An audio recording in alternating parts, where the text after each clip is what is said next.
ya yang diketahui sisa, maka harus tahu dulu awalnya konsentrasinya berapa. Jadi ini pembentukannya gitu ya. Ini salah satu contohnya di angka penyabunan. Tetapi kalau di angka asam, tadi angka asam itu, sebentar, angka asam itu,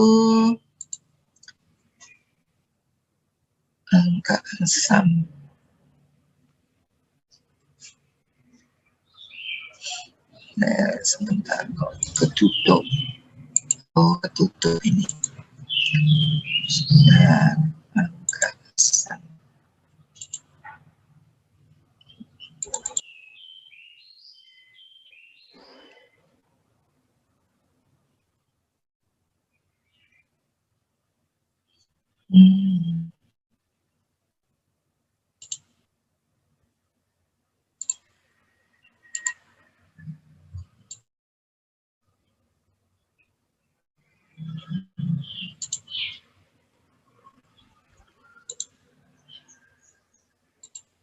Nah, hampir sama ya, kalau angka asam itu dasarnya adalah asam lemak yang berada dalam minyak goreng dalam jumlah kecil dapat ditetapkan dengan menitir sampel yang telah dilarutkan dengan alkohol netral dengan larutan basa kuat. Biasanya dipakai ya seperti tadi KUH alkoholis ya. Indikator yang digunakan PP ya reaksinya seperti ini.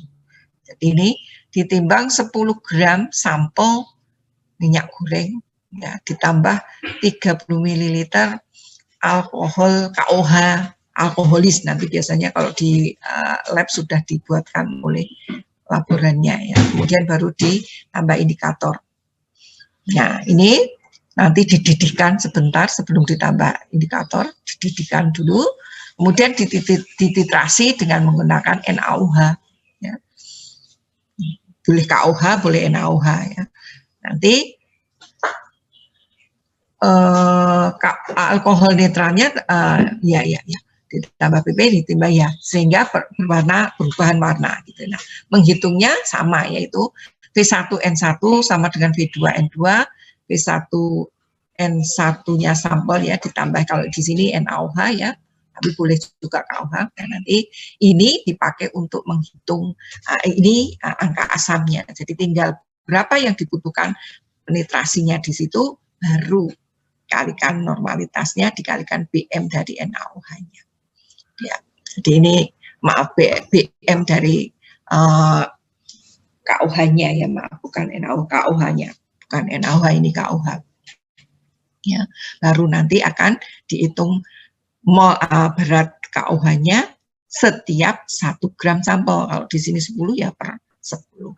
Kalau ini tidak perlu dilakukan karena definisinya adalah tadi banyaknya KOH yang digunakan, miligram KOH yang digunakan atau alkali atau KOH yang boleh dalam menetralkan dari asam lemak yang ada di dalam sampel. Ini yang angka asam. Ini juga sudah kelihatan di sini ada SLI-nya untuk minyak goreng, satuan standar berat asamnya dalam boleh ini KOH, boleh NaOH ya, miligram NaOH per gram minyak.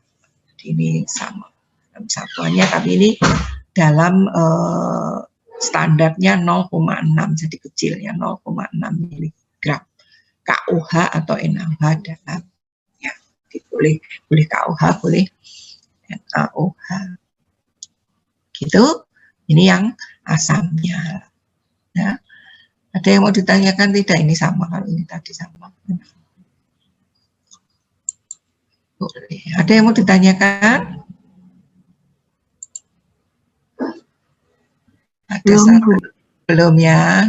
Dan jelas nanti tinggal latihan. Ini bisa juga penerapannya menentukan kadar asam astat dalam cuka makan. Itu bisa ya. Ini ada di bukunya. Tujuannya atau asam menentukan kadar asam astat dalam cuka makan dengan cara menstandarisasi larutan cuka dengan larutan standar NaOH. Prinsipnya asam astat sebagai larutan berasam satu. Ya. CH3COH gitu ya, dapat distandarisasi dengan larutan NaOH, di mana NaOH juga sama ya, berat ekuivalennya sama dengan berat molekulnya. Ini karena yang dipakai untuk menentukan kadar asam cuka, ya asam cuka juga sama, BE-nya asam astat sama dengan BM asam astatnya. Ini reaksinya. Cara kerjanya, ambil 10 ml cuka makan, ya, kemudian dimasukkan dalam labu takar, labu ukur ya 250, dan diencerkan dengan aquades. Jadi ini pengenceran 10 ml menjadi 200 ml gitu ya, di dalam labu takar. Kemudian setelah itu diambil 25, ya, diambil 25, tuangkan dalam Erlenmeyer, kemudian tambah indikator phenolphthalein PP, kemudian dititrasi dengan larutan NaOH yang telah distandarisasi dengan HCl, ya, atau menggunakan asam oksalat. Ya. Nah, ini biasanya dilakukan di praktikum itu nanti 2 atau 3 kali perlakuan. Ya. Nah, nanti datanya HCl yang digunakan, NaOH yang digunakan nanti bisa untuk menghitung kadar asam astat dalam cuka tersebut, yaitu dengan rumus itu sama ya, ini ya V1N1 miliknya CH3 asam astat, CH3COH sama dengan V2N2 miliknya NaOH penetrasinya. Ya. Ini kan nanti milimol asam astat kan bisa dihitung dengan mengalihkan volume NaOH yang dipakai untuk titrasi dengan normalitas NaOH, gitu ya. Nah, milimol ini kalau diubah dalam kadar nanti kan berarti diubah dulu, nanti BE-nya sudah tahu ya, BE-nya CH3 1. Nah, ini kan kalikan 100%. Tadi pengencerannya ya dari 10 menjadi 250. Ini pengencerannya. Dan tapi yang diambil berapa? 25 ml. Dikalikan Bj, karena nanti satuannya dalam kadar itu biasanya persen. Asam cuka itu kan kalau di pasaran itu kan dalam persen ya, dalam persen 10% gitu ya. Nah, tinggal dikalikan Bj. Berat jenis karena tadi ini satuannya sudah gram ya. Nah, biji asam cukanya. Nah, biji asam cuka ya diukur dengan menggunakan piknometer karena biasanya asam astatnya itu pekat ya, dilakukan di dalam lemari asam dengan menggunakan derajat bumi ya, kemarin sedikit sudah saya terangkan. Nah, tinggal dikalikan 1000 karena ini satuannya kan dalam normalitas gram ekuivalen per liter. Ini adalah konversi ke mililiter. Nah, sehingga nanti kadar itu kan berarti gram asam cuka per gram sampel. Gram asam cuka per gram sampel. Ini adalah gram sampelnya. Maka akan diketahui atau bisa dihitung kadarnya dalam persen. Tuh, sampai di sini paham? Atau ada yang mau ditanyakan? Kalau kadar ya boleh dalam satuan volume per volume ya boleh. Tapi mau dalam satuan berat per berat ya boleh. Jadi kalau nanti satuan volume ya tinggal diubah dalam volume, tidak perlu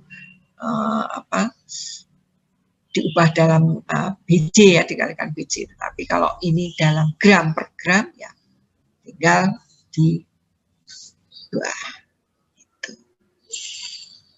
Ada yang mau ditanyakan sampai di sini? Ada yang tidak? V1N1 sama dengan V2N2. Ada? Ada yang mau ditanyakan?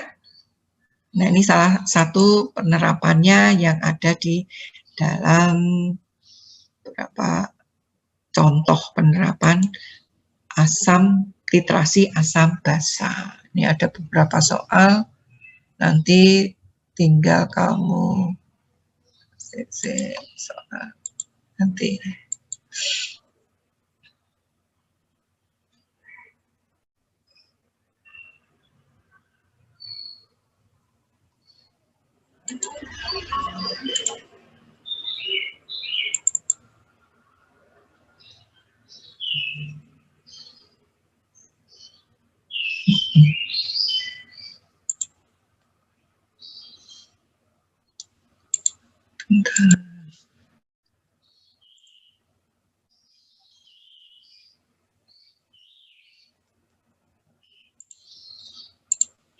Nah, ini PR yang nanti saya berikan ya. Ini nanti dikerjakan salah satu yang nomor 4 itu mencari angka penyabunan ya, angka penyabunan.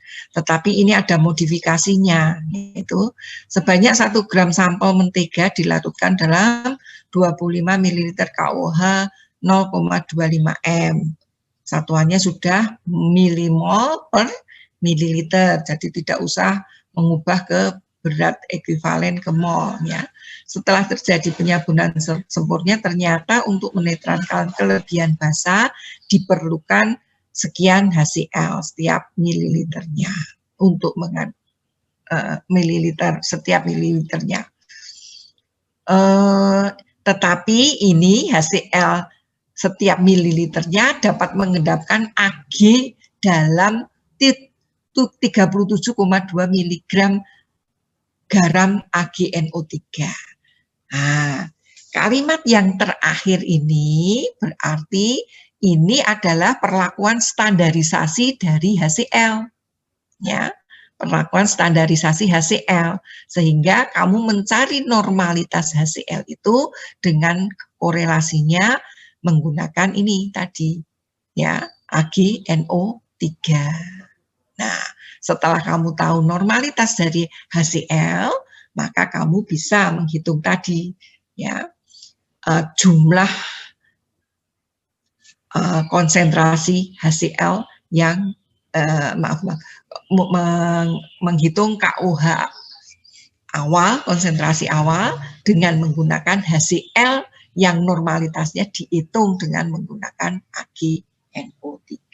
Jadi modifikasinya kalau tadi hanya HCl yang digunakan sudah diketahui normalitasnya, kalau ini HCl-nya belum diketahui normalitasnya, tetapi ada penentuan di sini bahwa 37,25 mg dari AgNO3 itu bisa dipakai untuk menetralkan setiap mili dari HCl. Sehingga itu dipakai untuk menghitung hasil normalitas atau konsentrasi HCl-nya. Jadi ini ditambah, variannya ditambah. Nanti silahkan dikerjakannya. Yang nomor 4 ini belum ya, belum. Yang nomor 4 ini belum. Yang nomor 4 ini belum. Nanti silakan yang dikerjakan nomor 1, 2 gitu. Ya nanti dicoba lah nomor 1, 2, 3, 4 ini. Nanti ada masalah tidak. Kalau ada masalah kita bahas di minggu berikutnya. Nah, di samping itu ini yang dikumpulkan ya. Nanti ada lagi soal yang tadi yang saya berikan soal di mana ini tadi soal yang awal itu di mana soal yang saya buat.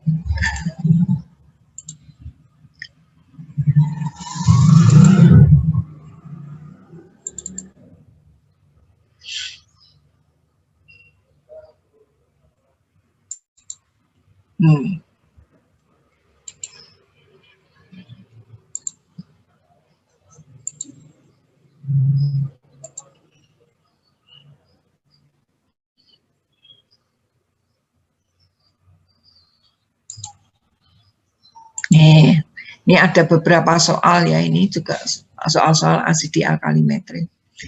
Ya, ini yang nomor 2 sudah, yang nomor 3 nanti ya sambil dikerjakan boleh lah. Ini mencari pH hampir sama seperti yang kemarin. Kemudian yang nomor 4 coba dikerjakan. Nomor 4 itu kayaknya ada data yang kurang ini ya. Dikerjakan dulu apa kira-kira yang dikerjakan nanti 2, 3, 4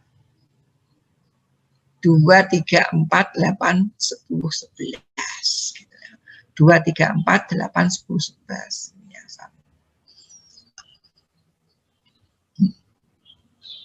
ya. Ada yang mau ditanyakan? Ada yang ditanyakan nanti? Jadi nanti modifikasinya banyak sekali ya. Jadi ya kayak tadi angka penyabunan ya, HCl-nya normalitasnya belum diketahui. Jadi kamu harus mencari HCl-nya dengan menggunakan AgNO3 atau mungkin dengan titrasi asam borak gitu ya.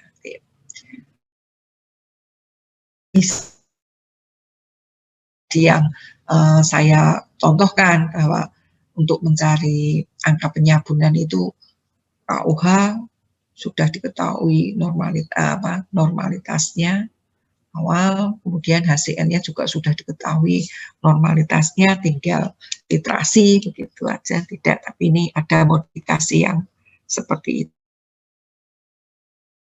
Ya kan?